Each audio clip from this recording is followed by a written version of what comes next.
জ্বলছে ইয়েমেনের যাত্রীবাহী উড়োজাহাজ। কালো ধোঁয়ার লেলিহান যেন ছুঁয়ে যাচ্ছে আসমান। রাজধানী সানার বিমানবন্দরের রানওয়েতে বুধবার হামলা চালায় ইসরায়েলি বাহিনী।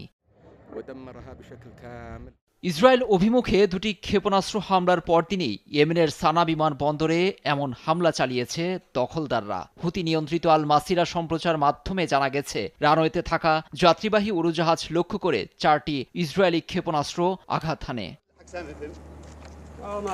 সানা আন্তর্জাতিক বিমানবন্দরের মহাপরিচালক খালেদ আল সাইফ এক্স হ্যান্ডেলে জানান, হামলায় যাত্রীবাহী ইয়েমেনীয় এয়ারলাইন্সের বেসামরিক বিমানগুলো পুরোপুরি বিধ্বস্ত হয়ে গেছে। বিমানগুলো হজযাত্রীদের নিয়ে সৌদি আরবের উদ্দেশ্যে রওনা হওয়ার কথা ছিল। এ ঘটনায় বিপাকে ইয়েমেনীয় হজযাত্রীরা। ইসরায়েলি প্রতিরক্ষামন্ত্রী কালসের দাবি, হুতিদের অবস্থানে নির্ভুল হামলা চালিয়েছে আইডিএফ।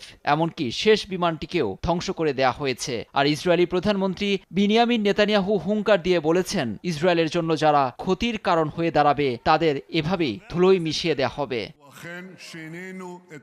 ধারণা করা হচ্ছে, বিমানবন্দরে হামলায় ব্যাপক আর্থিক লোকসানের মুখে পড়েছে হুতি। কঠিন বদলা নেয়ার হুঙ্কার দিয়েছেন গোষ্ঠীটির নেতা আব্দুল মালিক আল হুতি।